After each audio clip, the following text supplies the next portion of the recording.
అంటే మనం చూస్తూ ఉన్నాం, ఆది కాండంలో అబ్రహామును దేవుడు పిలుస్తూ ఉన్నాడు, నేను చూపిస్తున్న దేశానికి నువ్వు వెళ్ళమన్నాడు.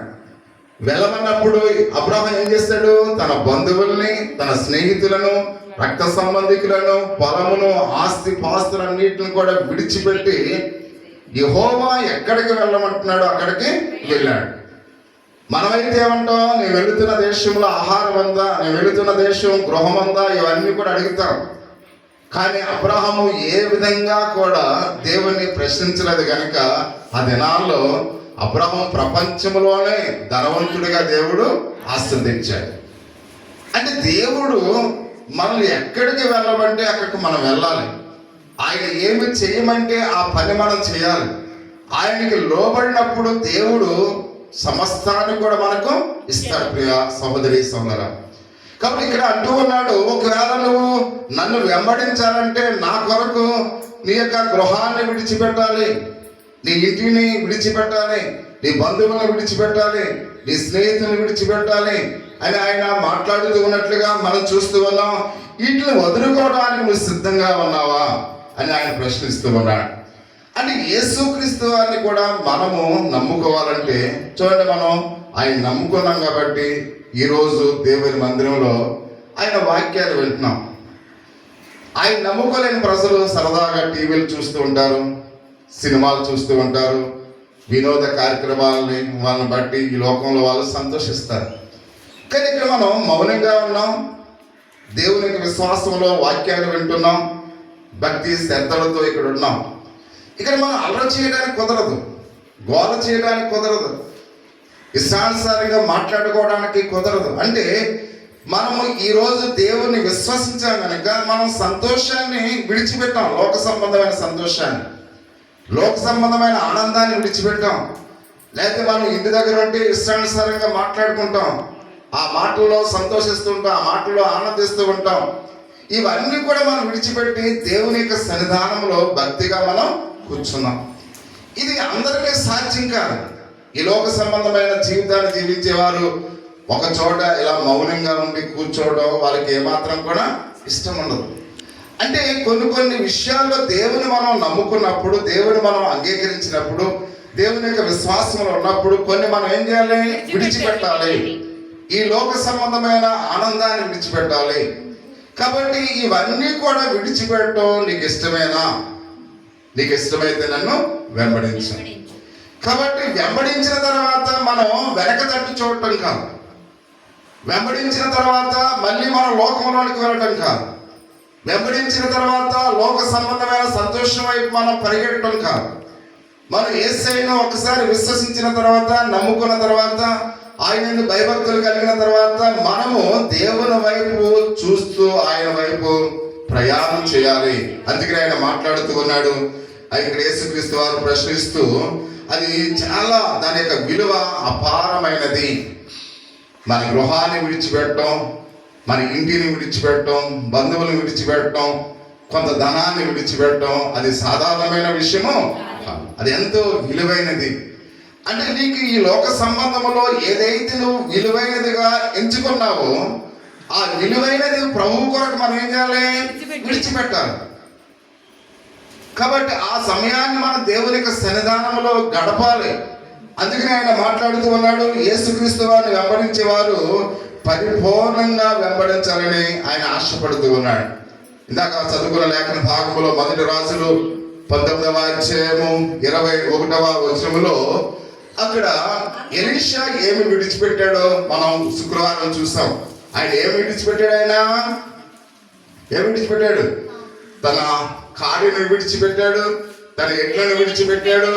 ఆ నాగల్ని ఏం చేశాడు? ఆయన కట్టెలుగా మార్చాడు. మామూలుగా ఎడ్లను ఏం చేశాడు? మాంసంగా మార్చాడు. మార్చి అవి భోజనం పెట్టాడు. అంటే తన విలువైన ఆస్తిని ఏం చేశాడు? ఆయన విడిచిపెట్టాడు. అది భోజనంగా మార్చివేశాడు. తనకు వచ్చే వనరుల్ని ఆయన భోజనంగా మార్చివేశాడు. అంటే ఈ యొక్క ఉదయకాల సమయంలో ప్రియ సహోదరి సహోదరా, మనం యేసుక్రీస్తు వారిని వెంబడించడం అంటే ఏదో మనకి ఖాళీగా ఉన్న సమయంలో ప్రార్థనకు రావటం కాదు, మనకు సెలవు ఉన్నప్పుడు ప్రార్థనకు రావటం కాదు, లేక మనకు ఏదైనా అది ఈ రోజు నన్ను ఎవడు పిలవడం లేదు కాబట్టి నేను ప్రార్థనకి వెళ్ళాలి అంటే మనము సంపూర్ణంగా దేవుని ఆరాధించాలి. అంటే మన విలువైన సమయాన్ని దేవునికి ఇవ్వాలి. చూడండి, నిన్న మీకు ఒక వాట్సాప్లో పెట్టాం. ఒక ఆయన పెట్రోల్ బంక్ కట్టేశాడు. ఏమయ్యా ఈరోజు పెట్రోల్ బంక్ కట్టేసామంటే ఈ రోజు ఆదివారం నేను పెట్రోల్ బంకు దీన్ని ఆరాధించాలి అంటే ఒక పెట్రోల్ బంకు ఒక రోజు కట్టేస్తే ఎన్ని లక్షల లాస్ తెలుసా మీకు? కొన్ని లక్షలు అతనికి లాస్ అయినప్పుడు కూడా దేవుని కొరకు ఆ ధనాన్ని ఏం చేశారైనా విడిచిపెట్టాడు. విలువైనది ఆ ధనమైనప్పుడు కూడా దేవుని కొరకు దాన్ని విడిచిపెట్టాడు. అంటే మన జీవితంలో కూడా మనకు ఏదైతే విలువైనదని అనుకుంటున్నామో అది దేవుని కొరకు మనం కూడా విడిచిపెట్టాలి. అప్పుడే మనం పరిపూర్ణంగా దేవుని వెంబడించే వారంగా ఉంటాం, ఆయన ఆరాధించే వారంగా ఉంటాం. కాబట్టి ఈ రోజు నీకు ఏది విలువైనదిగా ఉంది? ఒకవేళ ఆహారం సిద్ధపరచడం మీ పిల్లలకు అది విలువైనదిగా ఉందా? ప్రార్థన అయినంత వరకు దాన్ని విడిచిపెట్టారు. ఒకవేళ ఈ రోజే నీకు ఎవరైనా ధనాన్ని ఎక్కిస్తానో ఈ రోజు డ్యూటీకి రా, లేదా ఈరోజు పనికి రా, లేదా ఈరోజు మామూలు ఏదైనా ఒక కార్యక్రమానికి వెళ్దాం అని ఒకవేళ అన్నారనుకోండి, అది నీకు విలువైంది కాబట్టి ఆ విలువైంది దేవుని కొరకు ఏం చేయాలి? విడిచిపెట్టారు. మన స్త్రీని సాక్షి చెప్పాడు. ఏమన్నాడు? ఈరోజు నేను వెళ్తే నాకు 1500 ఇస్తాను, కానీ నేను వెళ్ళలేదు. అయినప్పుడు కూడా తర్వాత రోజు ఆ 1500 నాకు ఇచ్చాడు. ఎందుకంటే దేవుని కొరకు నీ విలువైన సమయాన్ని నువ్వు వెచ్చిస్తే దేవుడు నిన్ను బహుగా ఆశీర్వదిస్తాడు. ప్రియా సహోదరి సహోదరుడా, అందుకే నేను అంటూ ఉన్నాడు ఏమన్నాడంటే, ఎందుకంటే ఆయన తన పరిశుద్ధ జీవితం ద్వారా నిర్దోషమైన తన మరణము ద్వారా మీ యొక్క పాప లోకము నుండి ఆయన మనల్ని ప్రతి ఒక్కరిని కూడా రక్షించాడు. ప్రియా సహోదరి సహోదరా, చూడండి, మనకంటే ఆయన ఘనమైన వాడు, విలువైన వాడు ప్రభువైన యేసుక్రీస్తు వారు.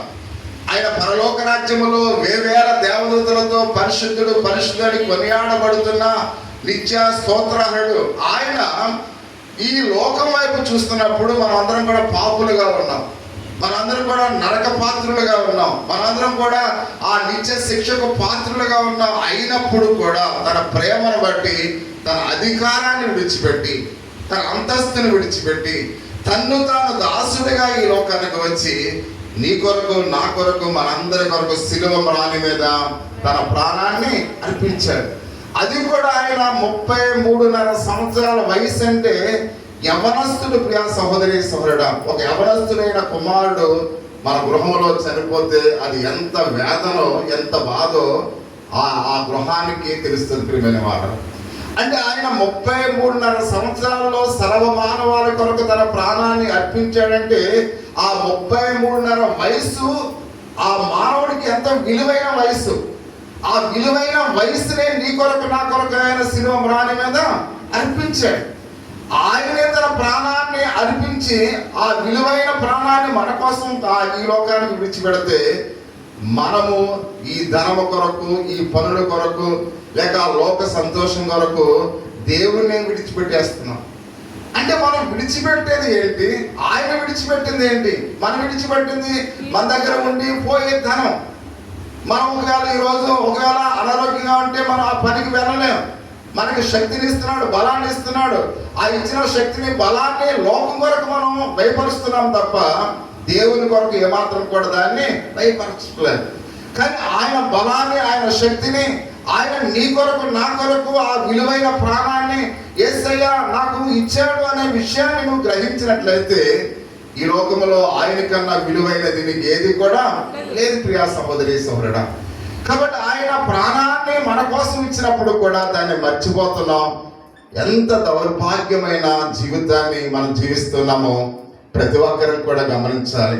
అందుకని ఆయన అంటున్నాడు, మీరు పరిపూర్ణమైన విశ్వాసులుగా ఉండాలి, పరిపూర్ణమైన నమ్మకాన్ని కలిగి ఉండాలి. అంతేకాదు ఈ పాప లోకము అశాశ్వతమైనది. ప్రియా సహోదరి సహోదరుడా, అశాశ్వతమైన లోకంలో మనం ఉన్నాం. ఇది ఏది కూడా శాశ్వతమైనది కాదు. మన నమ్మకం, మన ఆలోచనలన్నీ కూడా ఈ అశాశ్వతమైన ఈ లోకం మీద మనం ఉంచుతున్నాం అనే విషయానికి మనం చూస్తున్నాం. వారి కొరకు ప్రత్యేకమైనది, మంచిది, ఒక నివాస స్థలాన్ని, పరలోకాన్ని ఆయన ఇస్తూ ఉన్నాడు. అందుకని ఎబ్రిల్ రాసిన పత్రిక 13వ అధ్యాయము 14వ వచనంలో ఈ విషయాన్ని మనం మర్చిపోకూడదని ఆయన మనకు జ్ఞాపకం చేస్తూ ఉన్నాడు. నిలువరమైన పట్టణము మనకి ఇక్కడ లేదు కానీ ఉండబోవు దాని కోసము ఎదురు చూచుచున్నాము. బైబిల్ మనకు జ్ఞాపకం చేస్తుంది, నిలువరమైన పట్టణము ఇక్కడ మనకు లేదు. అంటే మనం చూస్తున్నవన్నీ కూడా ఒకరోజు లయమైపోతాయి. ప్రియా సహోదరి సహోదరుడా, మన గృహమైనా, మన పొలమైనా, మన వ్యాపారమైనా, మన ధనమైనా, మన బంగారమైనా, మనము ఈ లోకంలో విలువగా చూసేది ఏది కూడా ఒకరోజు ఉండదు. ఇవన్నీ కూడా ఒకరోజు లయమైపోతాయి.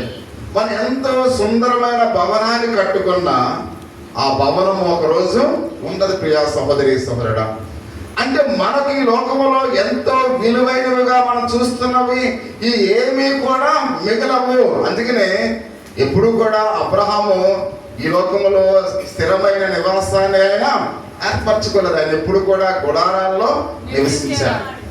అంటే ఎందుకు అంటే ఇది నిలవరమైన పట్టణం కాదు. పరలోక రాజ్యములో నాకు ఒక స్థానం ఉంది, అక్కడ మాత్రమే నివసించగలను. శాశ్వత కాలము పరలోకమే శాశ్వతమైనది. ప్రియా సహోదరి సహోదరుడా, ఈ లోకము శాశ్వతమైనది కాదు.